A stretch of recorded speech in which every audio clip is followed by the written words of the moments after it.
Alright nerds, here we are. We've ridden our bikes, we've solved the mysteries, we've screamed at our screens, and we've waited for what feels like a lifetime. I mean, Barack Obama was president when the first season of this show came out, but here we finally are. Season 5 of Stranger Things, the grand finale, the epic conclusion to a saga that for so many of us has defined Netflix binges.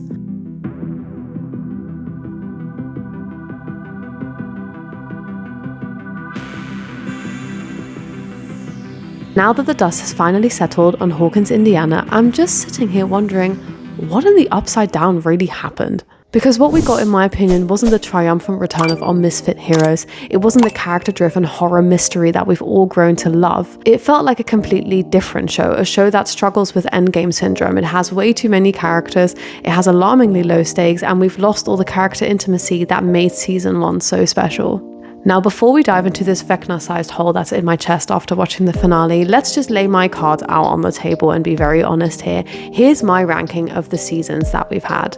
For me, season 1 is undisputed the best season. It could have ended there, it could have been a little mini limited series. It was amazing, and I think we all agree on that. It's what got everyone hooked into the show. Then we get season 2, which I think was an amazing successor to the first season. And say what you will about the acting in the later seasons, but in this season, it's clear that Noah Schnapp really takes the show. Season 4 and 3 are tied for me. I didn't really know where to place these. I love the aesthetics of season 3, the sets, all of that. I love Billy's character. But then season 4, I obviously love what we get to see about Vecna. I love seeing Eleven come to her powers again. So there's a lot to love in both seasons. And then lower down we get to season 5. And now I'm going to tell you why.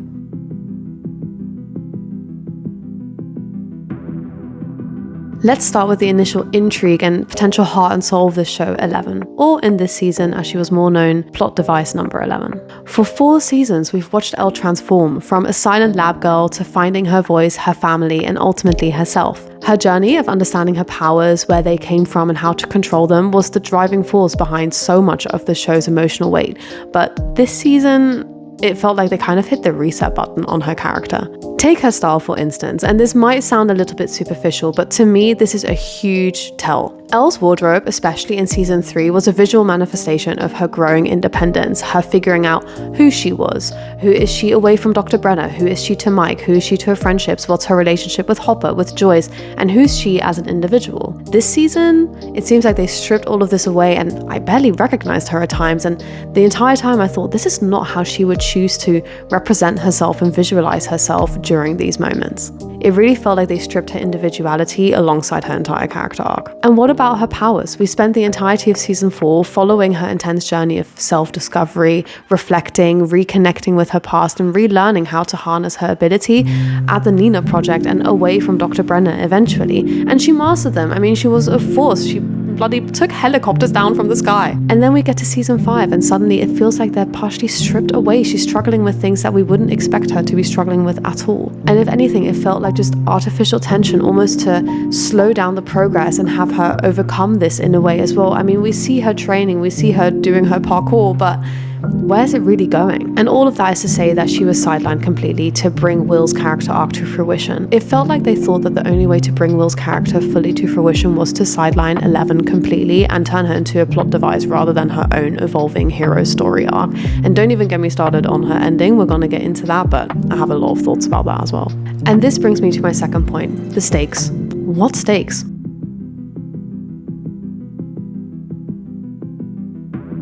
For a show where the world is ending every other Tuesday, the stakes are incredibly low. Remember the scene where Dustin is screaming with absolute panic in his voice that they're all going to die if they touch the exotic matter, the one thing specifically, which if handled incorrectly, is going to have huge consequences? Yeah, me too. And then what happens? Nancy proceeds to shoot it, and not only does no one die, they all seem perfectly fine. No one gets hurt at all. It drives some character development in terms of Nancy and Jonathan and Steve and Dustin having a little heart-to-heart, but that's about it. If your characters and your audience by extension are repeatedly told, if you do X, you will die, and then they do X and no one dies, eventually the tension is gonna diffuse, and we don't believe you when you try and build it up again in a later scene. The Duffer Brothers have been teasing that no one is safe in Hawkins, that the stakes are real and that our beloved characters could be taken from us really at any moment. And I'm not advocating for killing characters just for the sake of killing characters and shock value, but when everyone makes it out alive, even Ted Wheeler makes it out alive for some unbeknownst reason, to me it completely deflates any sense of real consequence. And even worse, to me it showed that the Duffer Brothers themselves just couldn't make up their minds about what to do with some of these characters. It felt like they were afraid to take the decision to just kill some people off if that made sense. Why is Ted Wheeler alive? If we can't even commit to killing a character like Ted Wheeler, we should have known that there was no hope. And so we do have a happy ending. And while I'm not mad at having a happy ending, I felt like it was just rushed and it was underdeveloped. All the logistics and consequences were thrown out of the window. Everything suddenly just went their way. They made the final battle, which should have been an earth-shattering moment, feel like a glorified paintball match, basically. And if the writers aren't willing to make hard choices, then why should we invest emotionally in the danger that we're being presented with? And speaking of that final battle, strap in, because that was another major letdown. But before I go into that, what are your thoughts on how they've handled all of this? Do you think that there were any stakes?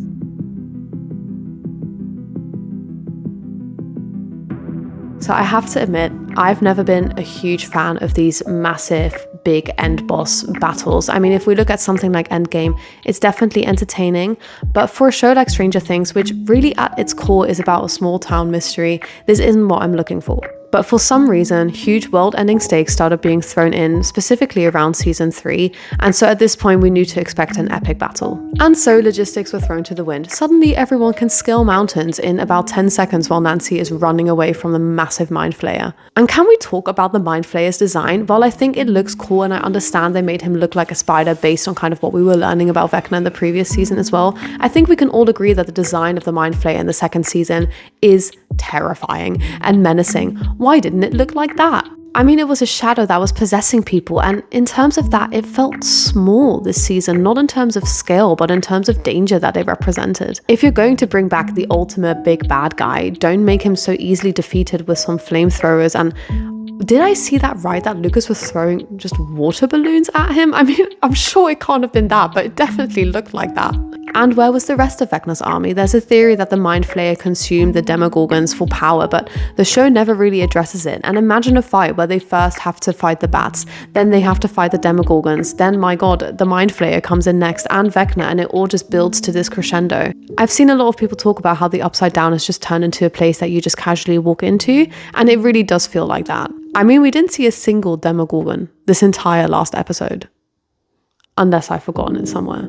And I think that this battle was also the moment for the payoff of Will's hive mind connection that he's got. In previous seasons, if part of the hive mind were hurt, so was Will. But here we just see him with his arms outstretched doing his thing while Vecna is being absolutely torn to shreds. It would have been so much more poetic if Will in the final moments realized that he's the final tether, kind of like Harry Potter's the final Horcrux, and has to die for them to be able to kill Voldemort. Will basically realizing that he has to die to tether this connection that Vecna has to the real world. It would be a heartbreaking but full circle moment for the boy who came back to life. And finally, can we just briefly talk about Elle's reaction to everything going on in that final battle? Vecna is the source of so much trauma in her life. I mean, he killed her siblings, he tortured her, he ruined her childhood, and yes, he did it alongside Dr. Brenner, but she has way more emotion killing Dr. Brenner in the previous season than she does here. The emotional payoff in this final battle for me just didn't match up to the tension building that we had been doing over the past 4 seasons, not the tension building in this season, because I feel like there's a huge lack of. Moving on to one of the other main issues I have with this season, which is that we have to talk about what they did to Joyce and Hopper.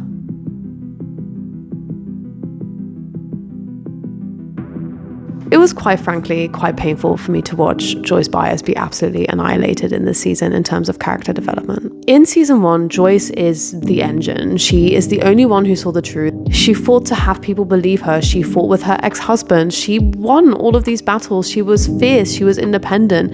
But in season 5, it seems like the bit they chose to go for is that all of her ideas are stupid and she has no idea what's going on. She turned her into a punchline and a running gag and just seemed like a helpless, concerned mother on the the sidelines. And the family dynamics, non-existent. I mean, Joyce seems to have forgotten that she has another son, Jonathan. And I want to remind you that her and Jonathan carried a lot of the emotional weight in the earlier 2 seasons when it was all about Will and finding Will and what's wrong with Will now that we have him.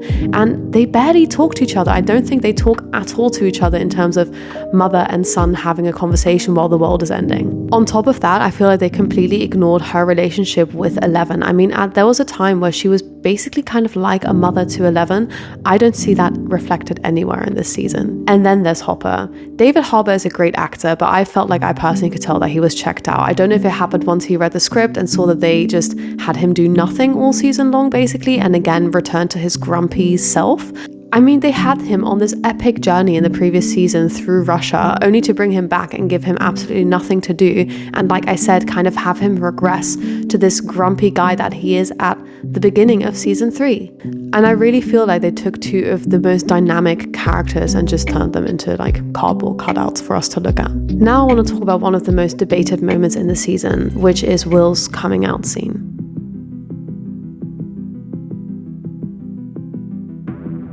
Let's be very clear, Will being gay and his love for Mike has been the worst kept secret in Hawkins since 1983. It needed to be addressed, but the way they did it, it was a disaster in script writing. Compare this to Robin's coming out in season 3. It was beautiful, organic, it was intimate, it happened in a quiet moment of vulnerability. And Will's scene, by contrast, felt like a 10-minute lecture riddled with plot holes. It felt like the writers were looking at a checklist rather than writing a character. It really felt like the writers at a certain point said, oh yeah, we have to have Will come out, so let's have him sit in front of half of the town and do a little lecture about being gay. The fan base has been divided for years over Bilo versus Malevolent, and while I don't think that writers need to cater to stans and stan culture, you also can't make Mike basically the center of Will's universe for the past 2 seasons, definitely, if not also before, and then treat it like a side quest. Will coming out to half of the town felt comical in its execution. On top of that, Will knows these people. We know these people. They are all outcasts. That's how they came together. They are all different. Why would these people judge him for being gay? And so while I do understand that it's something he needed to hear out loud and he needed to say so Vecna couldn't use it against him, it didn't have to happen the way it did.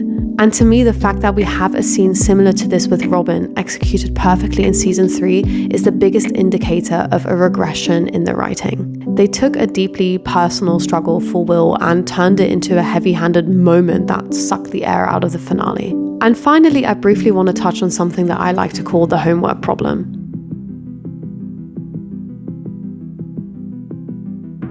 Showrunners have decided that to truly understand Henry Creel's background and his connection to his parents and the Mind Flayer and everything like that, you need to see The First Shadow, the stage play. Which, may I add, is only available in 2 cities on Earth, London and New York, and while I'm very lucky to live in London, I haven't gone and seen it. To me, that's a terrible way to treat a global fan base.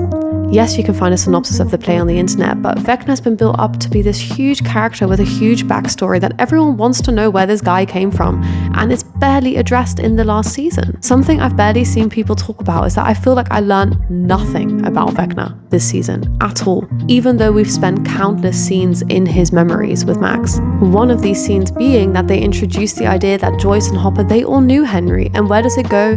Nowhere. So I have to just assume that they've done this to open up the potential of a prequel series about Henry, Vecna, and kind of how he came to be. And so what ends up happening is that they build up Vecna as this huge evil guy in season 4, and in season 5 he's just walking around waiting to be hit and running after kids. So to me, because they chose to make the play canon and to basically have an opportunity to do a prequel series, they completely disregarded Vecna's story, and he was barely present in a way. Now, I don't like to just sit here and just criticize without offering any original thoughts myself or any solutions to the problem, and I'm by no means a script writer, but there were some ideas that I had while watching this season. First, I think that Mike should have been taken by Vecna, not Holly, which yes, does mean throw away the entire plot of needing young kids because their minds are weaker, I get that, but I think it would have had a lot more emotional payoff. Firstly, Mike has been completely underutilized for the last few seasons and has been thrown to the side. Secondly, it would have forced Will and Eleven to work together together to try and get Mike back. It immediately raises the emotional stakes, which it didn't really do for Holly to be kidnapped, and it also creates the space for Will to address the feelings that he has for Mike under the impression that he might lose him forever. Next, we need real consequences. Dustin has spent years being the smart kid who stays safe. His arc, in my opinion, and I love him so much, so I would have hated to see him die, but it should have culminated in a heroic sacrifice to save the group that he cares about. Finally also proving that he is the bravest of all. And Jonathan has felt lost for seasons. Having him die to save Steve would have been the perfect full circle moment. It would show that he truly has moved on from the petty high school rivalry of season 1 that's continued all the way into season 5 and has become someone who puts others first. If not for Steve, having him die protecting Will, the little brother that he has been protecting for 5 seasons long. Logistically, the Dimension X and wormhole connection being the Upside Down should have been introduced in the first volume of the season, maybe somewhere in episodes 1 or 2. This would give us time to understand the dynamics of it, the physics of it, and really build up this other entire plotline. If you drop something like this in the penultimate episode, it has no time to grow, it has no time to fester, it has no time to have any real consequence to the story that you're telling. Which in the end, the fact that the Upside Down was a wormhole between 2 worlds had no real impact. I thought it was super cool, but it had no impact. And finally, the big twist. If you're gonna bring Carly back, if you're gonna go down that route, make her a traitor. Make it so that she's been working with the Mind Flayer all along. I mean, we all saw that they were building up to this, and I think it's kind of hinted at that she changed her mind when she saw Hopper being a decent human being to Eleven, which to me is just such poor writing. And again, if you're gonna go back to the Lost Sister episode that's so kind of hated by the fandom, and you're gonna say, no, there was a reason for that, then give us a reason for that. I really don't think her reintroduction and in the end what they say she did to help Eleven was reason enough to bring her back. Now, it wasn't all bad. There were flashes of Stranger Things magic that I loved in this season. Unsurprisingly, the highlight across all the seasons has been Steve and Dustin's friendship, and it was again in this season for me. Watching Dustin navigate through his grief and through his friendship with Steve was the only part of the season that to me felt emotionally grounded. Steve being the only person that puts Dustin in his place and says, I know you're hurting, I know you're grieving, but you can't lash out at other people. Well, then Dustin telling him, yeah, I am doing that, but also you need to reflect on how you're dealing with the situation was great. As I already mentioned earlier, I do really love the idea of the wormhole and the abyss and all of that. It just was introduced way too late. The idea that the Upside Down is a bridge between our world and another world is fantastic, but it needed breathing space. It needed space to develop. It needed space for us to think about what that truly means and what the consequences of that are. And seeing Max again, it was bittersweet. I loved seeing her help Holly, and I love that even in a coma, she's still fighting, and she has been that fighter. My only gripe is that I feel like her coming back into the real world was badly written, and once she was back on Earth and out of her coma, I felt like she in a way was underutilized. And this is partially because we spent time seeing her navigate through these memories and trying to find her way home, yet so many of the memories she goes through in the end have no consequence to the plotline, like the memories of all the adults knowing Henry. So at the end, Stranger Things is a show about growing up, and maybe that's what happened here. The show grew too big for its own boots. The show traded in small town heart for blockbuster spectacle, and I think in the process lost what made it so good. But that's just my take. You might love the ending. Maybe you think I'm being way too harsh on the Duffer Brothers, but let's talk about it. Which character's ending frustrated you the most? Where do you think they went wrong? Where do you think they did right? Do you agree none of the characters should have died, or do you think some should have died along the way? Let me know in the comments below. I'll see you in the next dimension.